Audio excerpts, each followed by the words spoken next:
My self Rajeev welcomes you all to your own channel डार्ज unit. हम लोग आज न्यूमेरिकल करेंगे किस पे? इलेक्ट्रोस्टैटिक पे।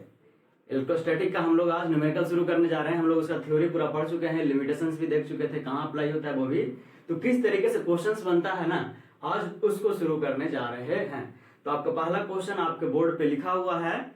देखिए क्वेश्चन क्या है कि if two electrons are placed at some distance, यानी कुछ डिस्टेंस पे क्या कहा है कि दो इलेक्ट्रॉन्स क्या हैं?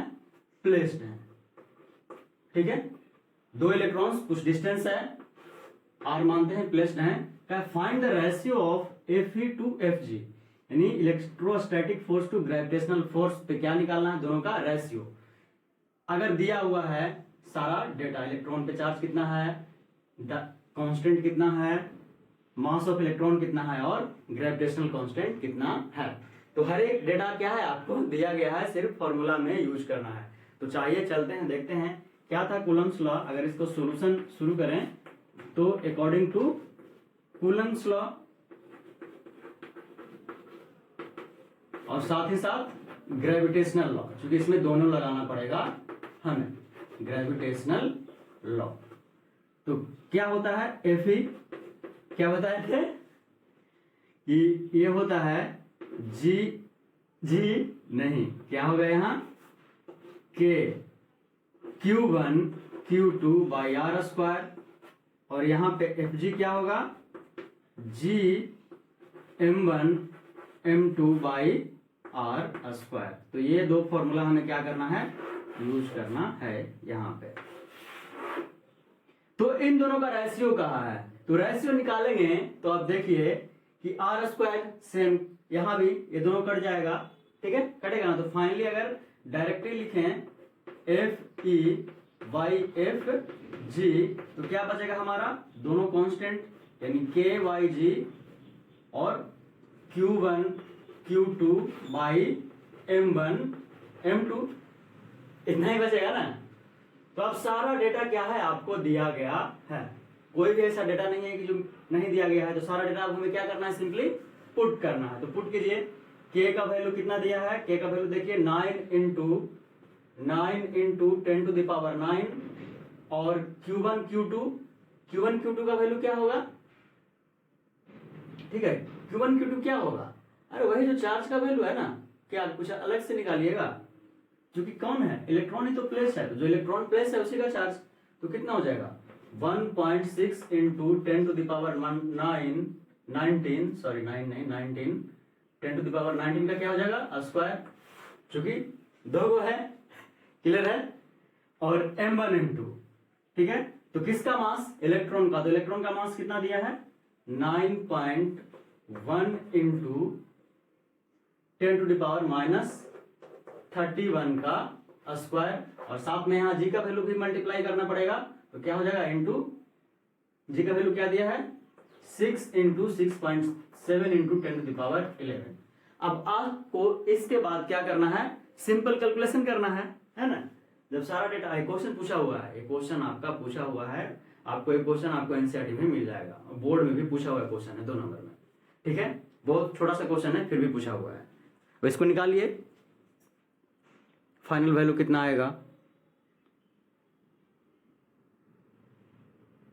ठीक है। तो इन दोनों को अगर आप कैलकुलेट करते हैं, ठीक है, तो आपका जो अप्रोक्स वैल्यू आएगा कटने के बाद लगभग 10 टू द पावर 42 आएगा इसका आंसर, ठीक है, लगभग 10 टू द पावर 42। तो ये रहा आपका पहला क्वेश्चन। इसमें किसी को समझने में कोई दिक्कत हुआ नहीं होगा आई थिंक, क्योंकि डायरेक्ट क्या था, फॉर्मूला पे पुट करना है और आपको मैथमेटिकल क्या करना है, कैलकुलेशन करना है, क्लियर है। तो आगे बढ़ते हैं अब दूसरे क्वेश्चन पे। तो ठीक है, ये है आपके स्क्रीन पे दूसरा क्वेश्चन आज का। इसको कोई बना सकता है, प्रयास कीजिए, ठीक है, पीछे से बोल रहे थे, कोई दिक्कत नहीं, कोशिश कीजिए इसको बनाने का। बहुत ही इजी क्वेश्चन है, कहेगा सर आपके लिए तो सही है, ठीक है, सही में बहुत ही इजी क्वेश्चन। देखो क्वेश्चन को समझिए, कहा है if A charge Q is, capital Q है, ठीक है, if A charge Q is divided into 2 parts, यानी कोई एक चार्ज है जिसको हमको क्या करना है, 2 पार्ट्स में डिवाइड करना है, सच दैट, कंडीशन दिया है कि if they are placed at a certain distance, they are placed at a certain distance, किसी डिस्टेंस पे उसको रखना है, किसको, तोड़ करके चार्ज को, द फोर्स इज मैक्सिमम, जो उनके बीच इलेक्ट्रोस्टैटिक फोर्स होगा वो क्या होगा, मैक्सिमम होगा। तब आपका क्वेश्चन है then find individual charge, individual charge, यानी जो ब्रेक करने के बाद जो चार्ज बनेगा उसको क्या करना है, आपको पता करना है कितना होगा वो। तो सिंपली क्या करना है, मानते हैं कि क्या है, चार्ज एक x है और दूसरा q माइनस x है, यानी टोटल चार्ज हमें q ही होना है। तो माने तोड़े कैसे, एक को x मान लिए और दूसरे को q माइनस x मान लिए, क्योंकि हमें पता नहीं है तो मानना तो पड़ेगा। एट ए सर्टेन डिस्टेंस मानते हैं r है, इधर एक फोर्स लगेगा, इधर एक फोर्स लगेगा, ठीक है। तब कूलम लॉ के अनुसार सीधे चलिए, according to Coulomb's law, Coulomb साहब का लॉ क्या कहता है, कूलम्स लॉ क्या कहता है, सिंपली कि जो फोर्स, इलेक्ट्रोस्टैटिक फोर्स होगा वो क्या होगा, K Q1 Q2 by R square. अब K कांस्टेंट है, R भी कांस्टेंट है। अब यहां पे देखिए Q1 क्या है, एक है x और दूसरा क्या है Q माइनस x, इतना लिख सकते हैं, इसमें कोई दिक्कत किसी को, ठीक है। तो इतना लिखा गया। अब इसको आगे बढ़ना है हमें, तो बनाइए इसको, अब आगे बढ़िए। सिंपली क्या हो जाएगा, F A is equal to, सबको अलग कर दे रहे हैं, K by R square X Q या क्यू एक्स लिख सकते थे माइनस एक्स स्क्वायर, ठीक है, X Q minus X square. इसमें कोई दिक्कत, यहां तक किसी को दिक्कत तो बोलिए, सिर्फ आगे बढ़ रहे हैं, ठीक है। अब ये आ गया हमें फोर्स, तो आपको ये पता हो कि अगर लिखा देखिए कहाँ है कि फोर्स मैक्सिमम हो, तो मैथ में यहीं पे काम करता है डिफरेंशिएशन, कि कोई भी अगर फंक्शन मैक्सिमम हो और उसका जब वैल्यू निकालना हो तो हम लोग क्या करते हैं, उसका डेरिवेटिव निकालते हैं, डिफरेंशिएशन करते हैं। इसी का दूसरा नाम डेरिवेटिव है या डिफरेंशिएशन करते हैं, डिफरेंशिएशन यानी डी वाई डी एक्स निकालते हैं अगर x है तब। तो अब हमें, और इसको क्या करते हैं, इक्वल टू 0। तब हमें किसी भी फंक्शन का अगर मैक्सिमम वैल्यू निकालना हो तो उस फंक्शन को क्या कीजिए, सिंपली डेरिवेट कर दीजिए, डिफरेंशिएट कर दीजिए, जो भी वेरिएबल हो उसके टर्म में आपका मैक्सिमम और 0 से इक्वेट कर दीजिए, मैक्सिमम वैल्यू आ जाएगा। तब हमें इसको करना पड़ेगा। तो अगर इसको x के रेस्पेक्ट में डेरिवेट करेंगे तो क्या आएगा, और उसको लिखते क्या है, अगर डेरिवेट करते हैं तो एक डैश लगा करके लिखते हैं। तो अब हम अगर लिखें F E dash is equal to, तो क्या हो जाएगा, के बाई आर स्क्वायर, तो कांस्टेंट है, इसको कांस्टेंट ही रहने दें, ठीक है। x के रेस्पेक्ट में करेंगे तो ये q हो जाएगा, और माइनस यहाँ पावर 2 है तो 2x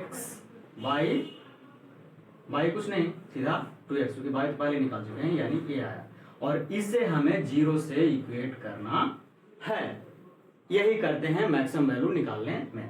तो अब इक्वेट कीजिएगा 0 से, तब क्या होगा, ये बाहर चला जाएगा, ये 0 हो जाएगा ना, यानी बचेगा क्या, यहां से अब लिख सकते हैं q बराबर 2x लिख सकते हैं ना।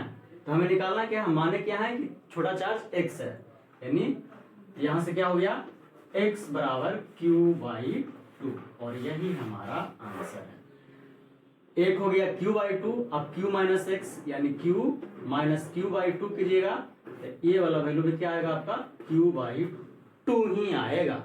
तो यहां से एक कंक्लूजन निकला कि अगर फोर्स हमें दो चार्ज के बीच क्या करना है, मैक्सिमम करना है, क्या करना है, दो चार्ज के बीच फोर्स अगर मैक्सिमम करना है तो हमें क्या करना होगा, सीधे उस चार्ज को क्या कर दीजिए, उसके मैग्नीट्यूड को हाफ कर दीजिए, आपको मैक्सिमम फोर्स मिल जाएगा।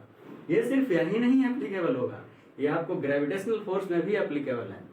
दोनों का फोर्स को दो मास के बीच अगर कहता है कि फोर्स क्या करें मैक्सिमम निकालें, तो मास को ही क्या कर दीजिए, उसके मैग्नीट्यूड को हाफ कर दीजिए, आपको फोर्स मैक्सिमम मिल जाएगा। ये क्वेश्चन भी पूछा हुआ है, ठीक है। तो ये तो अभी है बेसिक्स क्वेश्चन, एडवांस क्वेश्चन अभी बचा है। तो बेसिक्स जो क्वेश्चन है वो समझ में आया। एडवांस क्वेश्चन करने से पहले हमें सुपर पोजिशन पढ़ना होगा, ठीक है। तो वो थ्योरी करेंगे। ये दो बेसिक न्यूमेरिकल था जो कि आपको पूछा गया है, एनसीईआरटी बुक में भी आपको मिल जाएगा, इसमें कोई दिक्कत है, ठीक है। तो ये दो क्वेश्चन हुआ। अब अगला पहले सुपर पोजिशन थ्योरी करना पड़ेगा, ठीक है। तो मिलते हैं उस थ्योरी में अच्छे से, ठीक है।